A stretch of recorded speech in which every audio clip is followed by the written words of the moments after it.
Hello friends, welcome to mechanical engineering solutions. കഴിഞ്ഞ ക്ലാസ്സിൽ നമ്മൾ ഈ ബിടെക് കഴിഞ്ഞാൽ എന്താ ചെയ്യാനുള്ള ഒരു കാര്യത്തിനെ പറ്റി ക്ലിയർ ആയിട്ട് ചർച്ച ചെയ്തിരുന്നു. അപ്പം ആ ഒരു കാര്യം പറയുന്ന സമയത്ത് അതിൻ്റെ ഒരു അഡീഷണൽ ആയിട്ടുള്ള കുറച്ച് ടോപ്പിക്കുകളും കാര്യങ്ങളും ഇനി ഉൾപ്പെടുത്താനുണ്ട്. അപ്പം അത് ഞാൻ ഓരോ ടൈമിലും ഒറ്റയടിക്ക് നമുക്ക് പറഞ്ഞു തീർക്കാൻ കഴിയില്ല, കാരണം ഒരുപാട് കാര്യങ്ങൾ അതിനെ പിന്നാലെ വരുന്നുണ്ട്. അപ്പം അത്തരത്തിലുള്ള കാര്യങ്ങളാണ്. അപ്പം കഴിഞ്ഞ വീഡിയോ കാണാത്തവരാണെങ്കിൽ ആ വീഡിയോ കണ്ടതിന് ശേഷം മാത്രം ഈ വീഡിയോ കാണുക, എങ്കിൽ മാത്രമേ നിങ്ങൾക്കൊരു കണ്ടിന്യൂഷൻ കിട്ടും. ഞാൻ പറഞ്ഞു വന്നത് എന്താ വെച്ചാൽ, നമുക്കിപ്പം ഫസ്റ്റ് കേസ് ഗേറ്റ് എക്സാം വരാം. ഗേറ്റ് എക്സാം എഴുതുന്ന ഒരാൾ ഗേറ്റ് ക്വാളിഫൈഡ് ആണെങ്കിൽ, ഗേറ്റ് ക്വാളിഫൈ ചെയ്യാൻ വേണ്ട മാർക്ക് എന്ന് പറഞ്ഞാൽ ഏകദേശം 33, അല്ലെങ്കിൽ നമ്മൾ പറയുകയാണെങ്കിൽ 30 മുതൽ 35 മാർക്ക് വരെയാണ് out of 100 for mechanical. Okay, അപ്പം ഈ ഒരു മാർക്ക് കിട്ടാൻ എന്തൊക്കെ ഓപ്ഷൻസ് ആണ് നമ്മൾ കൺസിഡർ ചെയ്യേണ്ടതെന്നാണ് ഞാൻ ആദ്യം പറയുന്നത്. ഫസ്റ്റ് ഓപ്ഷൻ, നമുക്കിപ്പം ഇതിലിപ്പം ഫസ്റ്റ് ഒരു ജനറൽ ആപ്റ്റിറ്റ്യൂഡ് സെക്ഷൻ വരുന്നുണ്ട്. ഓക്കെ, ജനറൽ ആപ്റ്റിറ്റ്യൂഡ് സെക്ഷൻ വരുന്നുണ്ട്, അതൊരു 15 മാർക്ക് ഉണ്ട്. വേറെ ഒന്നും ചിന്തിക്കേണ്ട, ജനറൽ ആപ്റ്റിറ്റ്യൂഡ് 15 മാർക്ക്. പിന്നെ എഞ്ചിനീയറിംഗ് മാത്തമാറ്റിക്സ്,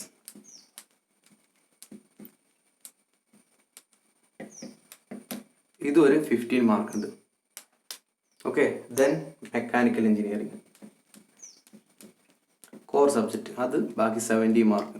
അപ്പോൾ നിങ്ങൾ ആലോചിക്കുന്ന കാര്യം എന്താണെന്ന് എനിക്ക് മനസ്സിലായി. കാരണം 30 മാർക്ക് അല്ലെങ്കിൽ 35 മാർക്ക് ഈ ഒരു ആവറേജിലാണ് വരുന്നത്. ജനറൽ കാറ്റഗറീൻ്റെ കട്ട് ഓഫ് മാർക്കാണ് ഞാൻ പറഞ്ഞത്. അപ്പം ഈ 30 മാർക്കും 35 മാർക്ക് വരുന്നത് അത്യാവശ്യം തലുള്ള ഒരാൾക്ക് ഈ ജനറൽ ആപ്റ്റിറ്റ്യൂഡും എഞ്ചിനീയറിംഗ് മാത്തമാറ്റിക്സും മാത്രം പഠിച്ചു കഴിഞ്ഞാൽ ഒരു 20 എബോ മാർക്ക് എങ്ങനെയാലും ഒപ്പിക്കാൻ പറ്റും. പിന്നെ ബാക്കി മെക്കാനിക്കൽ എഞ്ചിനീയറിങ്ങിൻ്റെ ഏതെങ്കിലും ഒരു സബ്ജക്റ്റ് നമുക്ക് ഇഷ്ടമുള്ള സബ്ജക്റ്റ് ഉണ്ടാവും, അല്ലെങ്കിൽ എന്താ പറയുക മാർക്ക് സ്കോർ ചെയ്യാൻ പറ്റുന്ന സബ്ജക്റ്റ് ഉണ്ടാവും. നിങ്ങൾ എക്സാമ്പിളുണ്ട്, ഞാൻ പറഞ്ഞുതരാം. ഈ ഫ്ലൂയിഡ് മെക്കാനിക്സ് ആണെങ്കിലും അല്ലെങ്കിൽ സ്ട്രെങ്ത് ഓഫ് മെറ്റീരിയൽ ആണെങ്കിലും ഒരു ഏരിയയിൽ പർട്ടിക്കുലർ ഏരിയയിൽ നിന്ന് ആ ക്വസ്റ്റ്യൻ ഇങ്ങനെ കറക്റ്റായിട്ട് ചോദിക്കും. ഫ്ലൂയിഡ് മെക്കാനിക്സിൻ്റെ അകത്ത് ആക്സലറേഷൻ്റെ ഒരു ചാപ്റ്റർ ഉണ്ട്, കൈനമാറ്റിക്സിൻ്റെ അകത്ത് അല്ലെങ്കിൽ ഡൈനാമിക്സിൻ്റെ അകത്തേക്ക്, അതിനകത്തൊക്കെ ഒരു പർട്ടിക്കുലർ ഏരിയയിൽ നിന്ന് സ്ഥിരമായിട്ട് ക്വസ്റ്റ്യൻ ചോദിക്കുന്നു. ആ ക്വസ്റ്റ്യനൊക്കെ ഒന്ന് അത്യാവശ്യം ക്ലിയർ ആയിട്ട് പഠിച്ചു കഴിഞ്ഞാൽ നമുക്കൊരു 10 മാർക്ക് ഒരു 20 മാർക്ക് സിമ്പിളായിട്ട് തന്നെ നേടാൻ പറ്റും.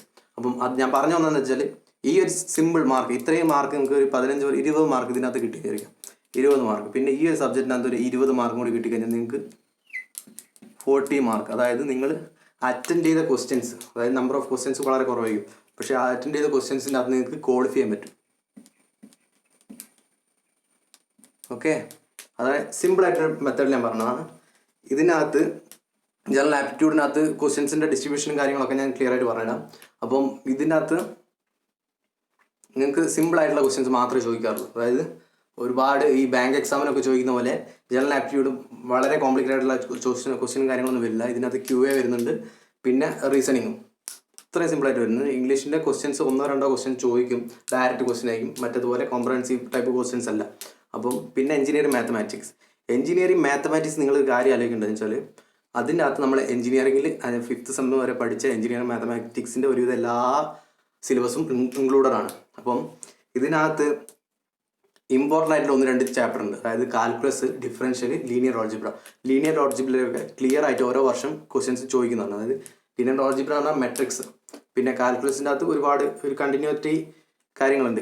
മെട്രിക്സിൻ്റെ അകത്ത്, അതായത് ലീനിയർ ഓൾജിബ്രേൻ്റെ അകത്ത് ഒരു പ്രോപ്പർട്ടീസ് ഉണ്ട്. നമുക്കൊരു 10-25 പ്രോപ്പർട്ടീസ് പഠിച്ചാൽ ആ പ്രോപ്പർട്ടീസ് ക്ലിയർ ആയിട്ട് പഠിച്ചു കഴിഞ്ഞാൽ നിങ്ങൾക്ക് പ്രോബ്ലം ചെയ്യുക പോലും ചെയ്യാണ്ട്, ക്വസ്റ്റ്യൻ കണ്ടാൽ നിങ്ങൾക്ക് ഉത്തരം എഴുതാൻ പറ്റുന്ന രീതിയിലേക്ക് നിങ്ങൾക്ക് പഠിക്കാൻ പറ്റും. കുറേ കാര്യങ്ങളുണ്ട്. പിന്നെ ഡിഫറൻഷ്യൽ ഇക്വേഷൻ, കോംപ്ലക്സ് നമ്പർ, ഈ കാര്യങ്ങളൊക്കെ വരുന്നുണ്ട്. കോംപ്ലക്സ് നമ്പറിലൊക്കെ റയർലിയാണ് ക്വസ്റ്റ്യൻ വരുന്നത്. പിന്നെ ട്രാൻസ്ഫോർമേഷൻ, ലാപ്ലേസ് ട്രാൻസ്ഫോമും കാര്യങ്ങളൊക്കെ വരുന്നുണ്ട്. അപ്പം ഇത്രയും കാര്യങ്ങളൊക്കെ എഞ്ചിനീയറിംഗ് മാത്തമാറ്റിക്സും ജനറൽ ആപ്റ്റിറ്റ്യൂഡും കഴിയും. അപ്പം ഇതിൻ്റെ അന്നൊരു 20 മാർക്കിന് സ്കോർ ചെയ്യാൻ പറഞ്ഞാൽ വലിയ പാടുള്ള പണിയല്ല. പക്ഷേ നമുക്ക് കോർ സബ്ജക്റ്റിൽ തലയുള്ള ഒരാൾക്ക് ചിലപ്പം ഈ ഒരു ഏരിയയിൽ കുറച്ച് കുറവായിരിക്കും. പക്ഷേ ജനറലായിട്ട് ബാക്കിയുള്ള എക്സാമിനും കാര്യങ്ങളൊക്കെ PSC ആണെങ്കിലും അല്ലെങ്കിൽ ബാങ്ക് എക്സാമിനൊക്കെ പ്രിപ്പയർ ചെയ്ത ആൾക്കാരാണെങ്കിൽ ഈ 2 ഏരിയ അല്ലെങ്കിൽ ഈ ഒരു ഏരിയ ജനറൽ ആപ്റ്റിറ്റ്യൂഡിൻ്റെ ഏരിയ അത്യാവശ്യം സ്ട്രോങ് ആയിരിക്കും. പിന്നെ എഞ്ചിനീയറിംഗ് മാത്സ് ഇമ്പോർട്ടൻ്റ് ആണെന്ന് പറയാൻ കാരണം ഒരു 15 മാർക്ക് എന്ന് പറഞ്ഞാൽ അത്രയും റെലവൻ്റ് ആണ് കേസിൽ. ഒരു മാർക്കിനുള്ള ഒരു 1000 റാങ്കിന് ഡിഫറൻസ് ഒക്കെ വരാൻ ചാൻസ് ഉണ്ട് ഗേറ്റ് എക്സാമിൻ്റെ കേസിൽ പറയുകയാണെങ്കിൽ. ഫോർ എക്സാമ്പിൾ ഞാൻ പറഞ്ഞാൽ എനിക്കൊരു 50 മാർക്ക് 48 മാർക്ക് എനിക്ക് കഴിഞ്ഞ ഗേറ്റ് എക്സാമിൽ കിട്ടിയത് 49 മാർക്ക് കിട്ടിയ എൻ്റെ ഫ്രണ്ടിന് കിട്ടുന്നത് റാങ്ക് എന്നെക്കാട്ടും കൂടുതലായിരിക്കും. അതായത് ഒരു 1000 റാങ്ക് കൂടുതലായിരിക്കും. ഫ്രം മൈ എക്സ്പീരിയൻസ് ഞാൻ പറയുകയാണ്. അത്രയും ഒരു ചേഞ്ച് വരുന്നു. ഒരു മാർക്ക് എന്ന് പറഞ്ഞാൽ അത്രയും റെലവൻ്റ് ആണ്. അപ്പോൾ ഞാൻ പറഞ്ഞു വന്നത് ക്വാളിഫൈ ചെയ്യാൻ ഈ ഒരു സ്ട്രാറ്റജി മതി. അതായത് നമുക്കിപ്പം എന്താ പറയുക, ഒരു 20 മാർക്ക് ജനറൽ ആപ്റ്റിറ്റ്യൂഡ് അല്ലെങ്കിൽ മാത്സിൽ പിടിച്ചു കഴിഞ്ഞാൽ ബാക്കി ഒരു 20 മാർക്ക് മെക്കാനിക്കൽ എഞ്ചിനീയറിംഗിൻ്റെ സിലബസ്. ഓഫ് കോഴ്സ് നിങ്ങൾക്ക് ഒന്നെങ്കിൽ ഈ ഫൈനൽ ഇയർ പഠിച്ച സബ്ജക്റ്റെങ്കിലും അത്യാവശ്യം ഓർമ്മ ഉണ്ടാവും. ആ കാര്യങ്ങൾ വെച്ച് മാത്രം നിങ്ങൾക്ക് 20 മാർക്ക് സ്കോർ ചെയ്യാൻ പറ്റും. അല്ലെങ്കിൽ ഞാൻ പറഞ്ഞുതരാം, അത് അത്യാവശ്യം സിമ്പിളായിട്ട് പഠിക്കേണ്ട സ്ട്രാറ്റജി ഉണ്ട്. പ്രീവിയസ് ഇയർ ക്വസ്റ്റ്യൻസ് സിമ്പിളായിട്ട് ചെയ്തു പറഞ്ഞാൽ, കാരണം ആ ക്വസ്റ്റ്യൻസിൻ്റെ അന്ന് തന്നെ റിപ്പീറ്റഡ് ആയിട്ട് ക്വസ്റ്റ്യൻസ് പിന്നെയും ചോദിച്ചുകൊണ്ടിരിക്കും. ഒരു 20 വർഷത്തെ ക്വസ്റ്റ്യൻസ് നിങ്ങളൊരു 5 പ്രാവശ്യം ചെയ്തു വരിക. നിങ്ങൾ വിചാരിക്കും അങ്ങനെയാണെന്ന്, പക്ഷേ കറക്റ്റ് ഇതാണ് സ്ട്രാറ്റജി. കാരണം ഒരു 20 വർഷത്തെ ക്വസ്റ്റ്യൻസ് നമ്മൾ ചെയ്ത് ഓട്ടോമാറ്റിക്കലി ആദ്യം 1-2 പ്രാവശ്യം നമുക്ക് ചെയ്യുമ്പോൾ ഒരുപാട് ഡൗട്ട് വരും. ഈ ഡൗട്ടും കാര്യങ്ങളൊക്കെ റെക്ടിഫൈ ചെയ്ത് പിന്നെയും ചെയ്യുന്ന സമയത്ത് അത് നിങ്ങൾക്ക് അണ്ടർസ്റ്റാൻഡ് ആവും. അതായത് ഒരു ക്വസ്റ്റ്യൻ വന്നാൽ എങ്ങനെയാണ് അതിൻ്റെ അന്ന് ഡാറ്റ കിട്ടുന്നത്, അല്ലെങ്കിൽ എത്ര പെട്ടെന്ന് ആ ഡാറ്റ നമുക്ക് അബ്സോർബ് ചെയ്യാൻ പറ്റും, ആ അബ്സോർബ് ചെയ്ത ഡാറ്റ എങ്ങനെ നമുക്ക് പ്രൊഡക്റ്റീവായിട്ട് ഒരു ആൻസറിലേക്ക് എത്തിക്കാൻ പറ്റും. ക്വസ്റ്റ്യൻ്റെ അത് ചെറിയ മാറ്റം വരുത്തിയാൽ പോലും നമുക്ക് ചെയ്യാൻ പറ്റും.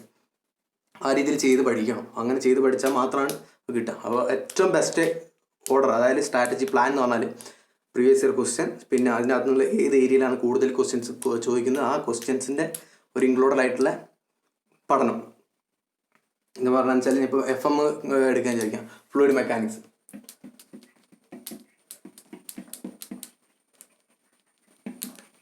ഫ്ലൂയിഡ് മെക്കാനിക്സിൻ്റെ കേസിൽ വന്നാൽ ഇതിനകത്ത് ഏറ്റവും കൂടുതൽ വരുന്നത് കൈനമാറ്റിക്സിലാണ് ക്വസ്റ്റ്യൻസ് കൂടുതലായിട്ട് വരിക. പിന്നെ അത് കഴിഞ്ഞിട്ട് സ്റ്റാറ്റിക്സിൽ വരും.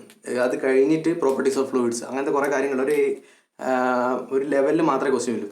നമ്മൾ ഫ്ലൂയിഡ് മെക്കാനിക്സ് കണ്ടുപിടിച്ചാൽ കുറേ വെലോസിറ്റി ട്രയാങ്കിൾ, അല്ലെങ്കിൽ ലാമിനാർ ഫ്ലോ, ടർബുലന്റ് ഫ്ലോ, അതിൻ്റെ ബൗണ്ടറി ലെയർ തിക്നെസ്, ഇങ്ങനത്തെ കാര്യങ്ങളൊക്കെ പഠിച്ച് ഒരുപാട് കോംപ്ലിക്കേറ്റഡ് കാര്യങ്ങളൊക്കെ പഠിച്ചിട്ടുണ്ട്. അപ്പോൾ ഈ പഠിച്ച കാര്യത്തിനൊക്കെ ഇതൊന്നും ഒരു എക്സാമിന് ചോദിക്കാൻ പാകത്തുള്ള ക്വസ്റ്റ്യൻസ് അല്ല.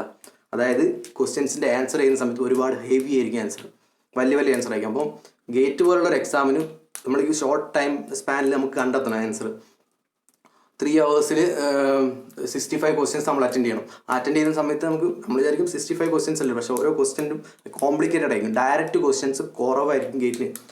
ഡയറക്റ്റ് ക്വസ്റ്റ്യൻസ് ഉണ്ടാവില്ല എന്നല്ല, ഡയറക്റ്റ് ക്വസ്റ്റ്യൻസ് ഉണ്ടാവും. ഡയറക്റ്റ് ക്വസ്റ്റ്യൻസിൻ്റെ അകത്ത് വെച്ചാൽ സീരിയസ് ആയിട്ട്, അതായത് നമുക്കിപ്പോൾ കണ്ടിന്യൂസ് ആയിട്ട് ചോദിച്ചു വരുന്ന ഒരു ഇമ്പോർട്ടൻ്റ് ആയിട്ടുള്ള, ഞാൻ പറഞ്ഞ പോലെ M/I = E/R, M/I = E/R, ഇങ്ങനെ ഒരു ഇക്വേഷൻ നമ്മൾ പഠിച്ചിട്ടുണ്ട് ബെൻഡിങ് ഓഫ് ബീംസിൽ. അത് തന്നെ ഈ ഇക്വേഷൻ്റെ അകത്ത് ഡയറക്റ്റ് ക്വസ്റ്റ്യൻസും കാര്യങ്ങൾ ചോദിക്കുക. അതുപോലെ തന്നെ ഷിയർ സ്ട്രെസ്സിൻ്റെ ഇക്വേഷൻ, ടോർഷൻ്റെ ഇക്വേഷൻ, ഇങ്ങനത്തെ ഇക്വേഷനൊക്കെ ഡയറക്റ്റ് ക്വസ്റ്റ്യൻസ് നമുക്ക്, അതായത് ഡാറ്റ തന്നിട്ട് ആ ഡാറ്റേൻ്റെ അന്ന് അബ്സോർബ് ചെയ്ത് ഡാറ്റ എടുത്തിട്ട് അതിൻ്റെ അന്ന് പ്രൊഡക്റ്റീവായിട്ട് ആൻസർ കണ്ടുപിടിക്കാം. അങ്ങനത്തെ ടൈപ്പ് ക്വസ്റ്റ്യൻസും. അതല്ലാതെ നമ്മളിപ്പം ഒരു കോംപ്രഹെൻസീവ് അനാലിസിസ് എന്ന് പറഞ്ഞ സംഭവമുണ്ട്. അതായത് ക്വസ്റ്റ്യൻസിൻ്റെ അകത്ത് നമുക്ക് എന്താണ് കണ്ടുപിടിക്കുന്നത് ഡയറക്റ്റ് ചോദിച്ചിട്ടുണ്ടാവില്ല, പക്ഷേ നമ്മൾ ആ ക്വസ്റ്റ്യൻ കണ്ട് മനസ്സിലാക്കി അതിന് ആൻസർ ചെയ്യണം. ഇങ്ങനത്തെ ക്വസ്റ്റ്യൻസ് നമ്മൾ ഒരിക്കലും നമ്മുടെ ടെക്സ്റ്റ് ബുക്കിൽ അല്ലെങ്കിൽ ബിടെക് പഠിക്കുന്ന സമയത്ത് നമ്മൾ പഠിച്ചിട്ടുണ്ടാവില്ല. അത് പഠിക്കണമെന്നുണ്ടെങ്കിൽ, അത് അറിയണമെന്നുണ്ടെങ്കിൽ നമ്മൾ പ്രീവിയസ് ഇയർ ക്വസ്റ്റ്യൻസ് ചെയ്തേ പറ്റും. ഓക്കെ, ഞാനൊരു ബേസിക് സ്ട്രാറ്റജി പറഞ്ഞുതരാം, എങ്ങനെയാണ് എക്സാമിനെ പ്രിപ്പയർ ചെയ്യേണ്ടത്, അല്ലെങ്കിൽ ഏത് രീതിയിലാണ് ഇതിനെ അപ്രോച്ച് ചെയ്യേണ്ടത്. നമ്മളിപ്പോൾ ഒരു ഗേറ്റ് എക്സാം പ്രിപ്പയർ ചെയ്യാം. അപ്പം ഗേറ്റ് എക്സാം പ്രിപ്പയർ ചെയ്യുമ്പോൾ നമുക്ക് ഒരു കണ്ടീഷനും കാര്യങ്ങളൊന്നും ഒരു ഐഡിയ ഇല്ലാത്ത ഒരാളാണെന്ന് വിചാരിക്കാം, ഗേറ്റിനെ പറ്റി കൂടുതലായിട്ടൊന്നും അറിയില്ല. അപ്പം നമ്മൾ സ്റ്റാർട്ട് ചെയ്യേണ്ടത് എവിടെ നിന്ന് വെച്ചാൽ, നമ്മളിപ്പം അത്യാവശ്യം അറിയുന്ന സബ്ജക്റ്റ് ഉണ്ടാവുമല്ലോ. ഞാൻ പറയുകയാണെങ്കിൽ കൂടുതൽ ക്വസ്റ്റ്യൻ ചോദിക്കുന്നത് നമുക്ക് ഗേറ്റ് എക്സാമിന് മെക്കാനിക്കലിൻ്റെ കേസിൽ ഏറ്റവും കൂടുതൽ ക്വസ്റ്റ്യൻ വരുന്നത് ഒന്നാമത് പ്രൊഡക്ഷൻ എഞ്ചിനീയറിങ്, അതിൻ്റെ അകത്ത് ഇൻഡസ്ട്രിയലും കാര്യങ്ങളും വരും, പിന്നെ ഓപ്പറേഷൻ മാനേജ്മെൻറ്റും കാര്യങ്ങളൊക്കെ വരും. പിന്നെ അത് കഴിഞ്ഞിട്ടാണ്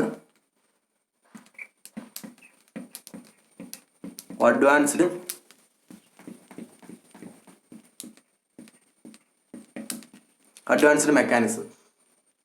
ഈ പ്രൊഡക്ഷൻ്റെ അകത്ത് ഇൻഡസ്ട്രിയൽ എഞ്ചിനീയറിങ്, പിന്നെ വെൽഡിങ്, കാസ്റ്റിങ്, മെഷീനിങ്, അങ്ങനത്തെ കാരണം എല്ലാ സാധനങ്ങളും, അതായത് പ്രൊഡക്ഷൻ, ഓപ്പറേഷൻ കാര്യങ്ങളെല്ലാം ഇതിനകത്ത് വരും.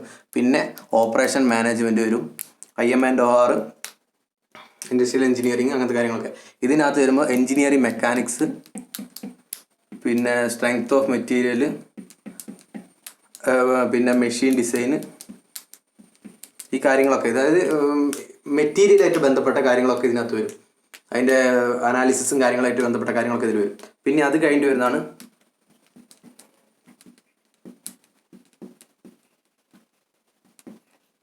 ഫ്ലൂയിഡ് മെക്കാനിക്സ്, പിന്നെ തെർമൽ.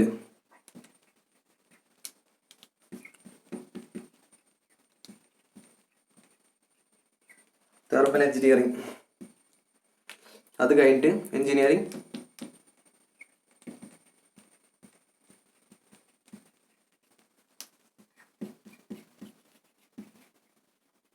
മാത്തമാറ്റിക്സ്. അപ്പം ഞാൻ പറഞ്ഞു വന്നതെന്ന് വെച്ചാൽ ഈ ഫോർ കാറ്റഗറി മാത്രമാണ്. നിങ്ങളിപ്പോൾ ഈ സിലബസ് 43-46 സബ്ജക്റ്റ് 46 സബ്ജക്റ്റ് നമ്മൾ പഠിച്ച് ആ സബ്ജക്റ്റുകളൊക്കെ വിടും. ആ കാര്യങ്ങളൊന്നും നിങ്ങൾ ആലോചിക്കേണ്ട. കാരണം ഈ 4 സെക്ഷനിൽ നിന്ന് മാത്രമാണ് ക്വസ്റ്റ്യൻ വരുന്നത്. പിന്നെ എക്സാം പ്രിപ്പയർ ചെയ്യുന്ന ഒരു സ്ട്രാറ്റജി, അതായത് ഫസ്റ്റ് തന്നെ നമ്മൾ ആദ്യം ആലോചിക്കേണ്ടത് ഏത് ഏരിയയിൽ നിന്നാണ് ക്വസ്റ്റ്യൻ കൂടുതലായി ചോദിക്കാൻ ചാൻസ് ഉള്ളത്. ആ കാര്യം നമ്മൾ ചിന്തിക്കുക. കാരണം ഫസ്റ്റ് പ്രീവിയസ് ഇയർ ക്വസ്റ്റ്യൻസ്,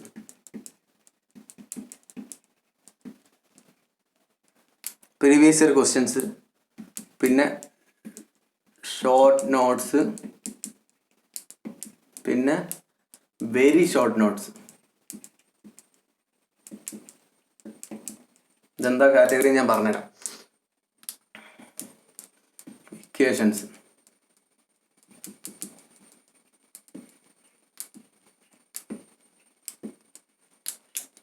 ഈ ഒരു 4 കാര്യങ്ങൾ ഫോളോ ചെയ്താൽ മതി. കാരണം എന്ന് വെച്ചാൽ പ്രീവിയസ് ഇയർ ക്വസ്റ്റ്യൻസ് ഒരു 20 കൊല്ലത്തെ 20 ഇയേഴ്സ് പ്രീവിയസ് ഇയർ ക്വസ്റ്റ്യൻസ് നിങ്ങൾ പക്കയാണെങ്കിൽ ആ ഒരു 70% മാർക്ക്, 70% മാർക്ക് നിങ്ങൾക്ക് സ്കോർ ചെയ്യാൻ പറ്റും. ഇത് ഞാൻ പറഞ്ഞതല്ല, ഒരുവിധം ഇത്രയും കാലം അനാലിസിസ് ചെയ്യുന്ന ഗേറ്റ് എക്സാം അനാലിസിസ് ചെയ്യുന്ന ഒരാർക്കും മനസ്സിലാവുന്ന കാര്യമാണ്. ഒരു 10-30 വർഷം കാലയളവിൽ ഇങ്ങനെ വന്നുകൊണ്ടിരിക്കുകയാണ് ഈ ഗേറ്റ് എക്സാമിൻ്റെ പാറ്റേണും കാര്യങ്ങളൊക്കെ ഏകദേശം ഒരേപോലെ തന്നെയാണ്. ചെറിയ ചെറിയ മാറ്റങ്ങൾ വരുത്തുന്നുണ്ട്. ഈ വർഷവും മാറ്റങ്ങൾ വന്നിട്ടുണ്ട്. അതായത് മൾട്ടിപ്പിൾ ചോയ്സ് ക്വസ്റ്റ്യൻ്റെ കൂടെ മൾട്ടിപ്പിൾ സെലക്ഷൻ ക്വസ്റ്റ്യൻസും കൂടി വരുന്നുണ്ട്. എന്നാ ഞാൻ പറഞ്ഞുതരാം. അപ്പം ഇത്രയാണ് കാര്യങ്ങൾ വരുന്നത്. അപ്പം ഒരു പ്രീവിയസ് ഇയർ ക്വസ്റ്റ്യൻ നമുക്കൊരു എന്തായാലും ഷോർട്ട് നോട്ട്സ് എന്തായാലും ഒരു ക്ലാസ്സിന് അറ്റൻഡ് ചെയ്യുന്ന സമയത്ത് അല്ലെങ്കിൽ അതിൻ്റെ PPT കാര്യങ്ങളിൽ നോട്ടും കാര്യങ്ങളും. പക്ഷേ ആ നോട്ട് കംപ്ലീറ്റ് വായിച്ചെടുക്കാൻ ഒരുപാട് ബുദ്ധിമുട്ടാണ്.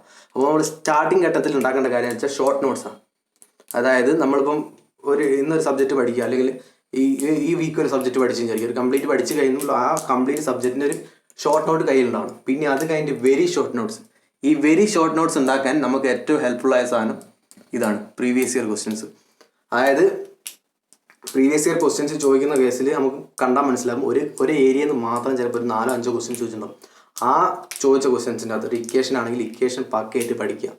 ഏത് ഇക്വേഷൻ ആണെങ്കിലും ആ ഓരോ സബ്ജക്റ്റിൽ EMൻ്റെ അകത്തൊക്കെ ക്വസ്റ്റ്യൻസ് വളരെ കുറവാണ്. പക്ഷേ ഫ്ലൂയിഡ് മെക്കാനിക്സിനാണെങ്കിൽ ഒരുപാട് ഇക്വേഷൻസ് ഉണ്ട്. പിന്നെ സ്ട്രെങ്ത് ഓഫ് മെറ്റീരിയലൊക്കെ നമുക്ക് മുഴുവൻ ഇക്വേഷൻസ് പഠിച്ചെടുക്കാൻ പറഞ്ഞാൽ ഒരുപാട് ബുദ്ധിമുട്ടാണ്. പക്ഷേ നമ്മളിപ്പം ഈ ഷോർട്ട് നോട്ട്സിൻ്റെ അകത്ത് നിന്ന് ഈ ഇക്വേഷൻ കംപ്ലീറ്റ് ചെയ്തിനകത്ത് ഉണ്ടാവണം. പിന്നെ വെരി ഷോർട്ട് നോട്ട്സിൻ്റെ അകത്തേക്ക് വരുന്ന സമയത്ത് നമുക്ക് ചോദിക്കാൻ ചാൻസുള്ള ഇക്വേഷൻസും കാര്യങ്ങളും അല്ലെങ്കിൽ റിപ്പീറ്റഡായി ചോദിച്ചുകൊണ്ടിരിക്കുന്ന ഇക്വേഷൻസും കാര്യങ്ങളൊക്കെ വെരി ഷോർട്ട് നോട്ട്സിൻ്റെ അകത്ത് ഉൾപ്പെടുത്താം. പിന്നെ അത് കഴിഞ്ഞിട്ട് ഇക്വേഷൻസ്, ഇത് നിങ്ങളിപ്പം ചെയ്യേണ്ട കാര്യം എന്താണെന്ന് വെച്ചാൽ ഞാൻ പറഞ്ഞുതരാം. നമുക്കിപ്പം ഒരു 15 സബ്ജക്റ്റ് ഉണ്ട് ഗേറ്റ് എക്സാമിന്. അതായത് 15 സബ്ജക്റ്റാണ് ഓൾമോസ്റ്റ് ഉള്ളത്. കംപ്ലീറ്റ് കവർ ചെയ്യുന്ന രീതിയിൽ 15 സബ്ജക്റ്റാണുള്ളത് ഗേറ്റ് എക്സാമിന്. അപ്പോൾ 15 സബ്ജക്റ്റിനകത്ത് അത്യാവശ്യം എല്ലാ സബ്ജക്റ്റിനകത്ത് ഇക്വേഷൻസും കാര്യങ്ങളുണ്ട്. അപ്പോൾ ഈ ഇക്വേഷൻസ് ആദ്യം തന്നെ നമുക്കൊരു ഓരോ ചാപ്റ്റർ വൈസ് ഇക്വേഷൻസ് ഒരു വലിയ 1-2 പേപ്പറിലേക്ക് മാറ്റി എഴുതി വെക്കാം. ഈ എഴുതി വെച്ച ക്വസ്റ്റ്യൻസ് നമ്മൾ റിപ്പീറ്റഡ് ആയിട്ട്, അതായത് ഒരു 15 ദിവസം ഒരു സബ്ജക്റ്റിന് ഇക്വേഷൻസ് എഴുതാൻ മാത്രം കൊടുക്കാം. ഒരു അരമണിക്കൂറോ അല്ലെങ്കിൽ 1 മണിക്കൂറോ എടുത്തിട്ട് ആ ഇക്വേഷൻസ് നമ്മുടെ മനസ്സിൽ നിന്ന് എഴുതി നോക്കുക. അല്ലെങ്കിൽ വീണ്ടും അറിയാത്ത ഇക്വേഷൻസ് പിന്നെ നോക്കി എഴുതുക. അങ്ങനത്തെ കാര്യങ്ങളൊക്കെ എഴുതി ഒരു റൗണ്ട് കഴിയാൻ, അതായത് ഈ 15 സബ്ജക്റ്റിൻ്റെ കംപ്ലീറ്റ് ഇക്വേഷൻ റൗണ്ട് കഴിയാൻ വേണ്ടിയിട്ട് 15 ഡേയ്സാണ്. അപ്പോൾ ഈ 15 ഡേയ്സ് കഴിഞ്ഞ് കഴിഞ്ഞാൽ പിന്നെ ആദ്യം ഫസ്റ്റ് സബ്ജക്റ്റ്, അതായത് നമ്മൾ ഫസ്റ്റ് തുടങ്ങി വെച്ച അതേ സബ്ജക്റ്റ് തന്നെ. അപ്പോൾ ഫസ്റ്റ് തുടങ്ങി FM ആണെന്ന് വിചാരിക്കാം. FM ഫസ്റ്റ് ദിവസം കഴിഞ്ഞു, 2ാമത്തെ ദിവസം മെഷീൻ ഡിസൈൻ കഴിഞ്ഞു, 3ാമത്തെ ദിവസം സ്ട്രെങ്ത് ഓഫ് മെറ്റീരിയൽ കഴിഞ്ഞു. അങ്ങനെ തെർമോഡൈനാമിക്സ്, ഹീറ്റ് ട്രാൻസ്ഫർ, അങ്ങനെ ഓരോ ദിവസം ഓരോ സബ്ജക്റ്റ് പിന്നെ പഠിച്ചുകൊണ്ടിരിക്കുക. അപ്പോൾ പഠിച്ചുകൊണ്ടിരിക്കുന്ന കേസിൽ പിന്നെ ആദ്യം 15 ദിവസം കഴിഞ്ഞ് 16ാമത്തെ ദിവസം വീണ്ടും FM വരും. അപ്പോൾ FM വരുന്ന സമയത്ത് നമുക്കൊരു റിവിഷനാണത്. ആ ഇക്വേഷനും കാര്യങ്ങളുള്ള റിവിഷനാണ്. ഈ ഇക്വേഷൻ പഠിക്കുന്നതിൻ്റെ ഗുണം എന്താ നിങ്ങൾക്ക് ഇപ്പോൾ പറഞ്ഞ് മനസ്സിലാവില്ല. എക്സാം എഴുതുന്ന സമയത്ത് നിങ്ങൾക്ക് മനസ്സിലാവും. പിന്നെ എക്സാം എഴുതുന്ന സമയത്ത് എക്സാമിൻ്റെ ഒരു അറ്റ്മോസ്ഫിയറും കാര്യങ്ങളൊക്കെ നമുക്ക് പെട്ടെന്ന് ഒരു കംഫർട്ട് ലെവലിൽ കിട്ടില്ല. കാരണം ഓൺലൈൻ എക്സാമാണ്. കൂടുതൽ എക്സാം നമ്മൾ എഴുതിയൊക്കെ ഓഫ്ലൈൻ എക്സാം ആയിരിക്കും, അല്ലെങ്കിൽ ഡിസ്ക്രിപ്റ്റീവ് ടൈപ്പ് ആയിരിക്കും. ഈ ഒബ്ജക്റ്റീവ് ടൈപ്പ് എക്സാം ഓൺലൈൻ എഴുതുന്ന സമയത്ത് ഒരുപാട് കാര്യങ്ങൾ ശ്രദ്ധിക്കേണ്ടതുണ്ട്. അതിൻ്റെ പിന്നെ മെയിൻ കാര്യം ഗേറ്റ് എക്സാമിന് ഗേറ്റ് കാൽക്കുലേറ്റർ ആണ്. ഒരു അത്യാവശ്യം വെരി ഇമ്പോർട്ടൻറ്റ് കേസാണ് ഗേറ്റ് കാൽക്കുലേറ്റർ. അത് നിങ്ങൾ ഫെമിലറൈസ് ചെയ്തില്ലെങ്കിൽ നിങ്ങൾക്ക് ഭയങ്കര ബുദ്ധിമുട്ടുണ്ടാവും. ആൻഡ്രോയിഡ് ആപ്പിലൊക്കെ അവൈലബിൾ ആണ്.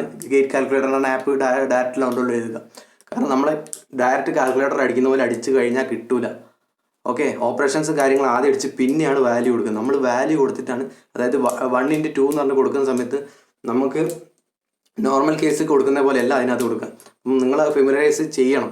അതുപോലെ തന്നെ ഇതിൻ്റെ കൂടെ നിങ്ങൾ ചെയ്യേണ്ട ഒരു കാര്യമാണ് ടെസ്റ്റ് സീരീസ്. അപ്പം ഞാൻ പറഞ്ഞു വരുന്നത്, നിങ്ങളിപ്പോൾ വിചാരിക്കും ഈ ടെസ്റ്റ് സീരീസ് എന്തിനാണ് എഴുതുന്നത്. അപ്പോൾ ഞാൻ പറഞ്ഞുതരാം. കാരണം എന്ന് വെച്ചാൽ ഇത്രയും കാര്യങ്ങളൊക്കെ നിങ്ങൾ പ്രിപ്പയർഡാണ്. ഓക്കെ, അപ്പം നിങ്ങൾക്കൊരു ക്വസ്റ്റ്യൻ വന്നാൽ ചെയ്യാനുള്ള ഒരു ഐഡിയ ഉണ്ടാവും എങ്ങനെ ചെയ്യണമെന്ന്. പക്ഷേ ഇത് ചെയ്ത് വരുന്ന സമയത്ത് നിങ്ങൾക്ക് ഈ ടൈം കൺട്രോളും കാര്യങ്ങളൊന്നും ഉണ്ടാവില്ല. ടൈം കൺട്രോൾ, ടൈം മാനേജ്മെൻറ്റ് എന്ന് പറയും. അതായത് ഒരു ക്വസ്റ്റ്യൻ എങ്ങനെ ചെയ്യണം, ഒരു ക്വസ്റ്റ്യൻ എങ്ങനെ ചെയ്യുന്നു, ആ രീതിയിൽ വരുന്നത്. ഇതിന് മെയിൻ റീസൺ എന്താണെന്ന് വെച്ചാൽ നമുക്ക് 2 മാർക്ക് ക്വസ്റ്റ്യൻസ് ഉണ്ടാവും, 1 മാർക്ക് ക്വസ്റ്റ്യൻ ഉണ്ടാവും. അതിനകത്ത് തന്നെ MCQ ഉണ്ടാവും, അതായത് മൾട്ടിപ്പിൾ ചോയ്സ് ക്വസ്റ്റ്യൻസ് ഉണ്ടാവും, ന്യൂമറിക്കൽ ആൻസർ ടൈപ്പ് ക്വസ്റ്റ്യൻസ് ഉണ്ടാവും.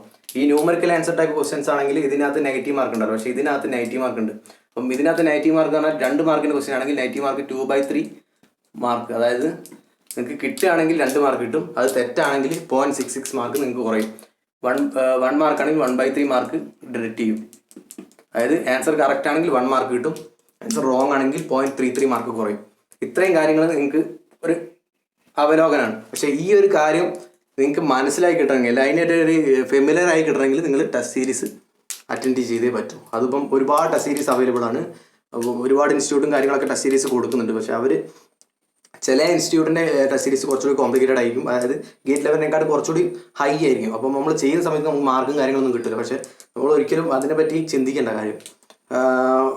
ഒരു ലെവൽ എത്തിക്കഴിഞ്ഞാലുള്ളൂ നമുക്ക് ആ മാർക്ക് കിട്ടും. പിന്നെ അവർ ചെയ്യുന്ന സമയത്ത് ഓൾ ഇന്ത്യ എക്സാംസ് ആയിരിക്കും കൂടുതലും കണ്ടക്ട് ചെയ്യുക. അപ്പം നമ്മളുടെ കൂടെ തന്നെ ബാക്കിയുള്ള എക്സാം, അതായത് ഈ ഇവരുടെ ടെസ്റ്റ് സീരീസ് ബാക്കിയുള്ള ആൾക്കാർ എഴുതുന്ന കൂടി ഒരുമിച്ച് വന്നിട്ടാണ് റാങ്ക് വരിക. അപ്പം ഇങ്ങനെ റാങ്ക് വരുന്ന സമയത്ത് നമ്മൾ എപ്പോഴും പിന്നിലായിരിക്കും.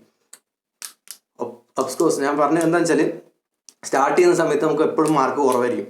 കാരണം എന്താണെന്ന് വെച്ചാൽ നമ്മൾ ഇത് തുടങ്ങിയിട്ടുള്ളൂ. പക്ഷേ അവിടെ എക്സാം എഴുതുന്ന ആൾക്കാർ പിന്നെ ഒരു വർഷം മുമ്പൊക്കെ പ്രിപ്പറേഷൻ കാര്യങ്ങളൊക്കെ തുടങ്ങി വന്ന ആളുകളായിരിക്കും. അപ്പോൾ അവർക്ക് ഇതിനെപ്പറ്റി അത്യാവശ്യം ധാരണ ഉണ്ടാവും, എങ്ങനെ ചെയ്യണം, എങ്ങനെ ഒരു ഫോക്കസ് ചെയ്യണം, ഏത് രീതിയിൽ ചെയ്യണം എന്നുള്ള കാര്യങ്ങളൊക്കെ ഉണ്ടാവും. അപ്പോൾ ഇത്രയും കാര്യങ്ങളാണ് നിങ്ങൾ ചെയ്യേണ്ടത്. അത് ഒരു എക്സാം ഫോക്കസ് ചെയ്ത് ഞാൻ പറയുന്ന കാര്യം എന്ന് വെച്ചാൽ സിമ്പിളായിട്ടൊരു നമ്മളിപ്പോൾ ബിടെക് പഠിച്ച പോലെ പഠിച്ചാൽ ഇത് എക്സാം ക്വാളിഫൈ ചെയ്യാൻ പറ്റില്ല. പഠിക്കേണ്ട ഒരു സ്ട്രാറ്റജി ഉണ്ട്. കാരണം നമ്മളിപ്പോൾ ഞാനിപ്പോൾ എക്സാം എഴുതിയ കാര്യത്തിൽ ബാർക്ക് എക്സാം എഴുതി, ബെല്ലിൻ്റെ എക്സാം എഴുതി, ISR എക്സാം എഴുതി, ഗേറ്റ് എക്സാം എഴുതി, അങ്ങനത്തെ IES എഴുതി, എഞ്ചിനീയറിംഗ് സർച്ച് എക്സാം എഴുതി. ഈ എക്സാമൊക്കെ എഴുതുന്ന സമയത്ത് ഞാൻ ഒരു കണ്ടെത്തിയൊരു കാര്യം എന്താണെന്ന് വെച്ചാൽ, എൻ്റെ എക്സ്പീരിയൻസ് കണ്ടെത്തിയൊരു കാര്യം എന്ന് വെച്ചാൽ ഗേറ്റ് എക്സാം സിമ്പിളാണ് പക്ഷേ കോംപ്ലിക്കേറ്റഡ് ആണ്. ആ രീതിയിൽ ഞാൻ 2 കാറ്റഗറി ചെയ്യാം. ചില ക്വസ്റ്റ്യൻസ് ഡയറക്റ്റ് ക്വസ്റ്റ്യൻസ് ചോദിക്കും. ആ ഡയറക്റ്റ് ക്വസ്റ്റ്യൻസ് നമുക്ക് ഡയറക്റ്റ് ആൻസർ ചെയ്യാൻ പറ്റും. ആ ആൻസർ ചെയ്യുന്ന സമയത്ത് നമുക്ക് ആൻസർ കിട്ടും. പക്ഷേ ചില ക്വസ്റ്റ്യൻസ് നമ്മൾ വിചാരിക്കുന്ന ആൻസർ ആയിരിക്കില്ല അതിൻ്റെ ഉത്തരം. ചെറിയ ചെറിയ ട്വിസ്റ്റുകൾ അതിനുണ്ടാവും. അതിപ്പം ആൻസറിലാവാൻ ട്വിസ്റ്റ്, അല്ലെങ്കിൽ അതിൻ്റെ യൂണിറ്റിലാവാൻ ട്വിസ്റ്റ്, അല്ലെങ്കിൽ അത് ചെയ്ത് വരുന്ന രീതിയിൽ ചോദിച്ച ക്വസ്റ്റ്യൻ്റെ അകത്തുള്ള ഡിഫറൻസ് ആയിരിക്കാം. അങ്ങനത്തെ കുറേ കാര്യങ്ങളുണ്ട്. ഒരുപാട് തെറ്റും. ഈ തെറ്റുകളും കാര്യങ്ങളൊക്കെ മനസ്സിലാണെങ്കിൽ നിങ്ങൾ ടെസ്റ്റ് സീരീസ് അറ്റൻഡ് ചെയ്താൽ മാത്രമേ പറ്റൂ. കൂടുതലായിട്ടും ഒരു കോംപ്ലിക്കേഷൻ ലെവല് കൂടിയിട്ട് എങ്ങനെ എക്സാം നടത്താമെന്നുള്ള രീതിയിലാണ് ഗേറ്റ് എക്സാം. കാരണം അത്രയും കോമ്പറ്റീഷൻ കാര്യങ്ങൾ വരുന്നുണ്ട്. ഞാൻ പറഞ്ഞ പോലെ 2 ലക്ഷത്തോടെ അടുത്ത കുട്ടികളാണ് കഴിഞ്ഞ വർഷം ഗേറ്റ് എക്സാം എഴുതിയത്, മെക്കാനിക്കലിൽ മാത്രം. അപ്പം നിങ്ങൾക്ക് ആലോചിക്കാം എന്താ കോമ്പറ്റീഷൻ ഉണ്ടാവുന്നു.